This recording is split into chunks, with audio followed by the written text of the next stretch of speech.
Yes. You are tuned to the Lily channel on YouTube. I'm so excited you're all watching, and I've got a special guest here who I met at a networking event called, not networking event, networking group, excuse me, a collaboration group called 1 Million Cups, a national group. Find one in your area. Let's have a drum roll, please, for the Zach Zenner. Oh my God, I'm so excited. Oh my gosh. Zach, some people might be very familiar with you from Detroit Lions, and some of them might need a little introduction. But we are going to be focusing on you and your background and experiences because it is Men's Mental Health Awareness Month, and we're wanting to hear about what it's been like to be recruited, what it's been like to injure yourself, to change focus, and what you're up to now that we might be able to help you out with. How's that for Yeah. overwhelm? Yeah, that's a huge question. I'm happy to take it as best I can here. Okay, so what's I'll just start with the first one, and then after I Yeah, answer this one, you remind me of the next one, okay? for sure. So the first one, what's it like to be recruited? That is a very fascinating question. When you are recruited as an athlete, it all depends on your market value. And your market value stems from how good you are. Market value also stems from your measurables, how tall you are, how much you weigh, how long your arms are, how high can you jump, those sort of things. God. Your market value also relates to your family. Do you have a loving mother and father at home? Do you come from a broken home, in quotes? Do you live with your grandparents, right? Do they serve as your guardians? What is your home life and support system like? What are your academics like? That's another one. Your academics say a lot about, are you going to be able to handle the rigors of a collegiate program? Because the Mm. main time where I've been recruited was only was only high school to college. And the interesting thing about that is for me, my recruiting journey was a little different. When I was a junior, I recruited myself to colleges at South Dakota State. Colleges like South Dakota State, and they didn't answer. Yeah. So I reached out to more like McAllister, Gustavus, St. Thomas, Luther College in Iowa. Hey, you've got a football team. I want to come. Here's my ACT. Will you have me? I had a good ACT. Mm. Said, heck yeah, you can come. Filled out a bunch of applications. Then fast forward to after my senior year, teams started recruiting me. Mm. Mankato, St. Cloud State, Augustana, South Dakota State, North Dakota State said, hey, we want you to come play. Now, what's unique about getting recruiting that many people probably never get to experience is everyone tells you what you want to hear. Everyone is very nice to you. Everyone is putting on their best face. And that might be a mask, Mm. or it might be their actual face and who they actually are and their actual personality. And it is your job to determine, part of your job in the recruiting process is to determine who's real and who's putting on a mask. And I think that, talk about being, men's mental health, I think that many young men who get recruited who are highly coveted athletes, they Yeah. get recruited, they don't, they get a self-inflated view of themselves, partly due to the fact that everyone's always putting on that mask for them. Mm. When I was in the NFL, I got that. People didn't like everyone is always really nice to Matthew Stafford, the starting quarterback for the Detroit Lions, because he's famous and because it's either like even if they hate him and would like complain about him to their friends, when they meet him in person, their jaw is going to hit the floor, right? And so it's just you don't see a lot of times people's real sides, and then when you're done playing or people forget about you or they don't know who you are, that can be a big wake up call and really hard to deal with. That makes sense. Way to steer it back to the mental health point. It's incredible. And you had an injury, if I remember right. What happened as far as what led to it and I know it's painful, but tell me more, the whole Yeah. situation. I've been injured a couple different times in my career. The first one was really my first big injury was in my rookie year in the NFL. I played in the NFL for 5 seasons at running back. For those that don't know, rookie year I got sandwiched between a couple players. I Oh, had 7 rib fractures and my lung collapsed. So I needed a tube in my chest to reinflate my lung, pull the blood out, and I was done for the year. A couple of years after that, I bent down to catch a low pass over the middle. Someone put a helmet in my back and broke 2 of the vertebrae, 2 transverse processes in my back on my right side, L3 and L4. Those bones, they just healed fine. I didn't need surgery for either of those things. They're all bone stuff, so it's healed well. Those were the main injuries that I had. Also had concussions. I guess shouldn't ignore oh, those. So I had concussions, and then I had one really bad one. Really, I guess only one really bad one. One that wasn't bad, but still is bad, you know. oh my And then God. the rib fractures and that broken back. And injuries are tough. For me as an undrafted free agent climbing from the bottom of the depth chart, when I got injured, that was then the that meant that I had to start all over again the next year. I couldn't build upon my success as a Um, rookie because I'd been hurt. Now you get back, you come back and you're starting over. oh God. You're starting at nothing.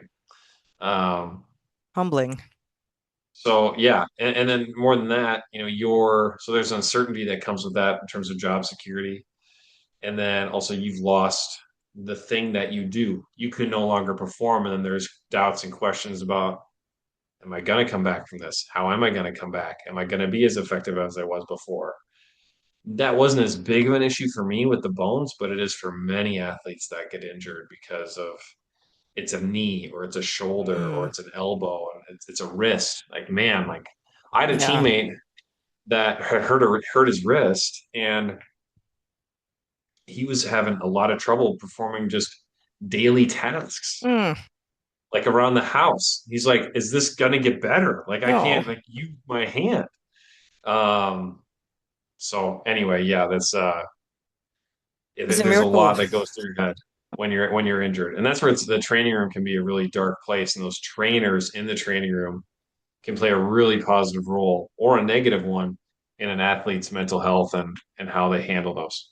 I can only, it's a miracle you're standing from the sounds of it. I mean, sandwiched between other men and just all those concussions are at least as brutal as the rest of the physicalities. I mean, having had a concussion due to a car crash, I get it. Yeah, Yeah. it's your mind becomes molasses. The thing for me is I think for me, what I realized is my concussions weren't necessarily the concussions for me as a football player were more just kind of like the cherry on top, like a sign of the tip of the iceberg in a way, just from like just head trauma of just being hit in the head so many times as a player, and how I ran the ball and the way I played the game. Mm, In that same breath, I'd do it all again 10 out of 10 times. There's no doubt in my mind. I loved wow. it. I love the physicality of it. And that's the thing that the NFL, um, and maybe some people don't understand that are trying to change the rules, which is at the end of the day, football is a violent game. And that's why I liked it. I like the violence of it. And I'm not ignorant to that fact. And from the outside, oh, it's so violent. Oh, we like it. We like that. I wouldn't have liked it as much if it was softer. So I Are don't you, know. It's like it came with a cost, but I'd do it 10 out of 10 times. I'm just curious, liking it because you get out your aggressions or because it's tactile and you, I don't know. Aggression, aggression. Yeah. I'm assuming, I mean, I can only imagine if you're ticked off at one of your teammates, then it's a heck of a, well, it's against the other team though, usually, I'm guessing. So, Well, I mean, I guess actually it's probably more against your teammates, to be honest, because okay, you practice against them. Not that you're upset at them, but like in terms of aggression, but you're practicing with them, hard 3 days a week, and you're only playing a game one day a week. it's true. But the game is longer and more violent. than practices. So it probably evens out. I guess it's probably equal. They're probably equal Okay. against your own team versus, but that's like it's that's what you love about it. Well, let's go to the two extreme emotional ends. The when you first heard that you were accepted, do you remember that moment On the into Detroit Lions. yeah. Yeah, and then yes, I do. So it was cut down day, and I was staying at the Henry Ford Hotel in Allen Park. No, Dearborn. It's all kind of they all kind of those cities are all kind of next to each other. Um, and I don't remember which city that it might have been Allen Park. Anyways, sitting there, and the Jackrabbits, South Dakota State, my alma mater, was playing. It was a Saturday, and they were playing Kansas, Hmm. and they won. The Oh, Jackrabbits won, and they were winning when I got the call from my position coach that I had made the team. And I was actually very nervous to receive any call because I had been told that you typically don't get a call when you make the team. You get called when they call you to bring in your equipment, meaning like your iPad and like the oh, team's okay. property to turn that in. That's why you get called, is when it's over. So I got the call and my heart kind of sank a little bit. And Oh then no. it was the coach saying, "Hey, you made it. Congrats." And Mind games. I just I just a big old smile, across my Wow. face, and yeah, I just kind of soaked it in, That's and that incredible. was that. Now, on the opposite extreme, when you got injured and realized that your days with the sport are maybe limited, and I can only imagine what kind of mental possible grief you went through, or just walk me through that. You were talking about identity, I think, in 1 Million Cups Yeah, group. absolutely. So, when your career ends and you need to move from being a football player. I was a football player my whole life, really, since when I was in third grade. God. And then there's other titles that came from that, right? So I got to play football through 22nd grade, right? So like Yeah. I played My God. 5 years in college, right? So still I was in 17th grade and 5 years in the NFL. Right? So it was 22nd grade when I was done playing. I started in third grade, right? So 18 years of football, God.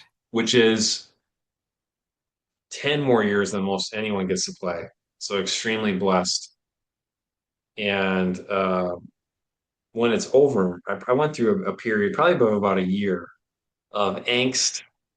Maybe you call it depression, but I'd spent a lot of time getting myself healthy and in shape and ready to go, and then no one signed me Oh, in 2020, right? And it was time to move on. Obviously, the NFL moved on for me, but here I am. I'm in shape. I'm ready, and no one mm. calls. And so, about every like 4 to 7 days, I'd have a moment of just anger and frustration, and then you just kind of move on, stay in shape. Lucky enough at that point where I didn't need to jump right into anything, right? I didn't need to like start working. I had plenty of savings saved up, right? Finances weren't an issue at that Did you, time. I could just continue to work out and train and wait for an opportunity that ended up never coming. And how did then I didn't really feel better about things until I found a new goal to work towards, which was an NFL agent and nutritionist. I was going to ask, so how did you handle that anxiety other than working out, which I'm sure helps a lot, but did you do any journaling or anything or talking with a professional or Didn't do any therapy, didn't do any journaling. Was really new to the I really was unaware of stress reduction tactics at that time. I've since okay. become much better at meditation, mindfulness, journaling, all those things. I definitely have my faith. I'm a strong Christian guy. I believe Jesus died for me, and so I'm forgiven of my sins and going to live forever because of him.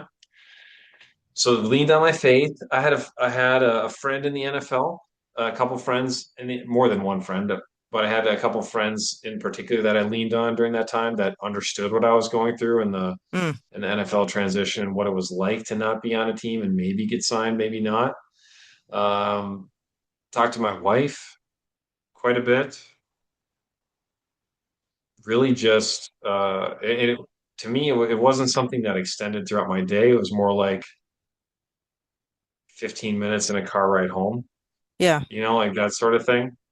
So it wasn't something that really occupied much of my thoughts. So like 15 minutes, once every 5 days, I just kind of grinned and bear it, and then sure. moved on. And so for some reason, I had thought that your faith was something new to you, but no, it's been with you the whole time. I mean, that explains for a lot of your ability to get through it. And now, so you then after that, you got a master's in nutrition, and now, so walk us through what's happening nowadays and what we might be able Yeah. to do for you. So when I got done playing, I wanted to mentor and coach others in the two things I knew a lot about: football and optimizing my body and mind for performance. What's going to apply to most people that hear this is the optimization component. So, as a nutritionist, I've been helping people with typically helping people that fall into two different categories. The first category is the individual that is sick and tired of being sick and tired. They've probably tried Mm, diets, they've tried supplements, they can't seem to figure out, they haven't been able to figure it out on their own. Nutritionist advice is confusing, and they just want someone to tell them what to do so they can start crushing it, have more energy for their family, have more energy for life, lose a couple inches on their waist, be stronger, fitter, more capable. The second group of people is those that have significant gut health issues, mm, IBS, yeah. heartburn, acid reflux, GERD, those sort of things. That's the second bucket of people that typically sign up with me as a nutritionist that I help. I make what I end up doing for those people if they do sign up is I make custom plans that target diet, rest, exercise, stress reduction, supplementation, and spirit, or dress with an extra S. The company is called Zion, right? Zion Performance, yeah, is my company. Good memory. Thank you, where'd the name come from? Names are funny. I spent a lot of time thinking about names, and of course, it doesn't matter. I could have named it anything, right? But to me, I spent a lot of time thinking about it. So the Zion is actually an acronym for Mm, Zao Integrative Optimal Nutrition Performance. The Zao is the Greek word for living water that Jesus tells the woman at the well you okay. should be pursuing. He's like, "Hey, you're here for water. I'm here to offer Zao, living water." She's like, "What's Ah, living water?" And it's just this idea that um, what health can do for you, right? mm-hmm. And what having a strong spiritual foundation, all those different components that I talked about, they put you in a better mental state and allow you to really live. And ultimately, one of the things that I always offer to people is a conversation about Jesus and about my faith and about spirituality. So Zao is the first one. Then integrative. I'm always looking to work with all things. You heard the categories, but I'm never someone that's gonna talk down about a doctor. They have their role. They're not necessarily equipped to do the things that I'm equipped to do, Yeah. but they have a valuable role in our healthcare system. So an integrative approach. If you're working with a therapist, I'm not going to say, "Oh, I can help you with stress reduction. You can just fire them." No, work with the therapist, right? Get a team of people in an integrative approach. I'm also never going to tell someone to get off medications, in Mm, contrast to some people that do what I do. Some health coaches will tell people inappropriately to get off of medications. I'm never going to be one to do that. I'm always going to say, "Hey, talk to your doctor. What does your doctor think?" Or if I feel strongly about something, I'll give someone research papers and say, mm. ask your doctor these four questions. And here are Ooh, research papers that go along with your questions. good for you. So I'm educating the patient, say, hey, you got to trust your doctor on this. They have their reasons Mm-hmm. and their reasons they're doing things. But what do they think about X, Y, and Z? And here's the reasonings behind these statements and questions. That's a The great, last one yeah. is optimal. So I'm always looking for what's optimal for each individual, Mm-hmm. meaning there's a recommended daily allowance of protein, and then there's an optimal amount of protein you should be eating, and those are two completely different things. Ah, And then nutrition is the um, That's is the the last. foundation, I think, for everything. That's the last one. So, and then performance. So that's what the acronym's about. Same performance. So, what would optimal protein amount be then for? I guess what do you look at for that? My what I like to do for protein is 0.7 to 1, so a range, grams of protein per pound of lean body mass per day. Hmm. So that's a loaded question. It's actually you'll remember have some familiarity with that. It's what I covered at Million Mhm. Cups. Yeah. Yeah. And So yeah, I'm just gonna tell my audience here, or our audience here, really, that yeah, he definitely walks his talk. He's if I might have to edit this out later, but 15% body fat. So it's not yes, like he's yes, sitting and eating ding dongs while he's sitting by the couch. Don't think so. He walks his talk. yeah. Oh yeah, for sure. Absolutely. I mean, I have to, right? I view that as I would not that would not be okay with me, right? I'm not going to tell people to do something that I'm not able to do myself ultimately. So we have that range of protein. So take me as an example, right? I'm saying Hmm. I'm 220 pounds. Okay. I'm 15% body fat, which means I have 33 pounds of fat mass. So, which means I have around 190 pounds of lean mass. Okay. So I should be consuming around 135 to 190 grams of protein per day, every day, day after day. I think I better increase mine. And it does make you For the feel better. it helps you with blood sugar, it helps you with muscle recovery, it helps with neurotransmitter production, Yeah. helps with hair, Hmm. skin, joints. I mean, it's very valuable. And I think a common fear I hear for women, particularly that, and I'm not saying you have this, but I encounter it often, is women think they're going to turn into this bodybuilder or something. Like they have protein, they're like, oh, I don't want to get too bulky. Promise you, you will not. I promise you will not. Isn't that more in terms of how many pounds you lift and how quickly? Even that, no. You would if you wanted to get bulky, if you were looking to bulk up, and that's a goal that you had, Hmm. it would take you like a year and a half to 2 years of deliberate training to get there. That's how long it would take. You have to deliberately train with a professional for bulking to even start showing signs of being bulky. What's going to happen, what will happen, and here's the thing, if it happens faster than that for someone listening to this at now or in the future, then sign up for a lifting competition because you're a freak of Uh, nature and you will wipe the floor with a lot of other people in the contest. Right. So oh my God. you it's not going to happen. It's just not. And what will happen is you might start seeing some bicep, you might start seeing some shoulder.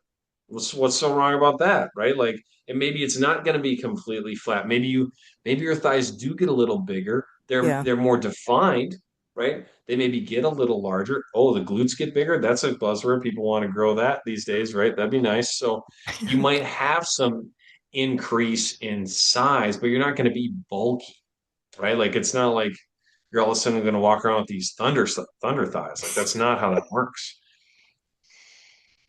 And the scale is not going to necessarily reflect what you were looking to see. It's just the clothes might fit differently.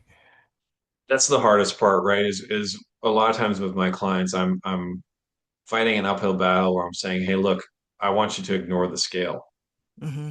because I don't care what the scale says. I care how you feel and I care how your clothes are fitting. Because the other component too is the scale is so treacherous. Hmm. I'm drinking this, right? I was thirsty heading into this meeting. So I drank about a third of it before we started. I'm about another third of it now during the meeting. I've What also is been it? talking since 6 a.m. It's water and vitamin C. That's Ah, all it is. A little bit of vitamin C in there. Um, and it's a 40 ounce. That's 40 ounces. So I'm gonna gain 2 pounds. Yeah. Any 40 electrolytes in ounces of there? water, right? That's 2.5 pounds. I'm gonna gain 2.5 pounds because a pound is 16 ounces. That's right. So I could weigh myself and be like, oh my gosh, I've gained 2.5 pounds. The world is falling down. The sky is falling. And then I better go get in the sun. I get in the sun and lose 5 pounds. Like, oh, okay, I lost 5 pounds, right? So I'm back now. But did all I did was just hydrate and then dehydrate. Nothing's Yeah. really changed. So that's an uphill battle I fight with a lot of my clients. I would think that a lot of even men in their 50s up to senior citizens would want to talk with you about this because, uh, yeah, they even face eating disorders. So who knows? The possibilities are endless for whom you could serve. Now, how would they find you? Are you on LinkedIn or? You can find me on every major social media platform. I even have a YouTube channel. I just post shorts right now, but YouTube, LinkedIn, Instagram, X. You can shoot me a message on any of those platforms and I'll get back to you at some point. Zion-performance.com is the website, the formal website. I haven't touched that in a while. That's got cobwebs, but it does exist and you can book through me. Um, how else can you get a hold of me? I That's could put, pretty yeah, I could put that's the pretty much it. information. Yeah, I Okay. mean that's those are the best ways. And also on all those platforms or on like on Instagram, you can book a call, get on my calendar right from Instagram. Oh, lovely. If Wow. you want to get on and have a conversation. Guys, make sure you are watching and rewatching this video to protect your mental health and get a hold of Zach Zenner yesterday. All right. I appreciate you all listening and especially Zach, Mr. Zenner. Thank you so much and God bless you, buddy. It's very cool. Thank you. I Yeah, no, appreciate thanks for you. having me on. It's fun to visit and yeah, mental health. It's crucial and my approach is one a little bit different where I think that yes, again, everyone has their toolbox. Doctors have their toolbox. I have mine. Therapists have theirs. I'm I'm extremely biased, but I think one of the best ways to have strong mental health is to put yourself in the best position from a physical perspective, right? Give your body the nutrients it needs, exercise consistently, get enough sleep. With those three, when you get some of the foundational things in line, it makes it so much easier to handle your mental health. And the gut, It last, does. we didn't talk about this. Last thing I got to say, in terms of mental health, that I can't believe I Mm-hmm. ignored it. Hmm. But that bucket of people that deal with gut issues, Mm. bloating, IBS, GERD, heartburn, the gut brain connection is a very real thing. And when your stomach is messed up, like there's a reason depression and Yeah. constipation go together. There's a reason that ADHD, anxiety, and irritable bowel syndrome go together. That Right. the more when your digestion and your gut is not optimized and you don't feel just like a nuclear reactor when you eat, it's Yeah. likely affecting your brain in some way. Oh, for sure. It's I was raised with physicians and yet hired a naturopath so I can appreciate both sides of the equation. And it Yeah, makes a difference when you got someone very holistic thinking. So Zach is here for you. Give him a call. If you're a father, he can relate to you on that level. If you have a lovely spouse, he can relate to you on that level. And lastly, if you love Jesus, you can for sure relate to you. So thank you so much, Zach, and we will hopefully see you again, okay? awesome. Thanks, Lily. Enjoy. Bye-bye. Thanks, everyone. Bye. Subscribe if you liked it.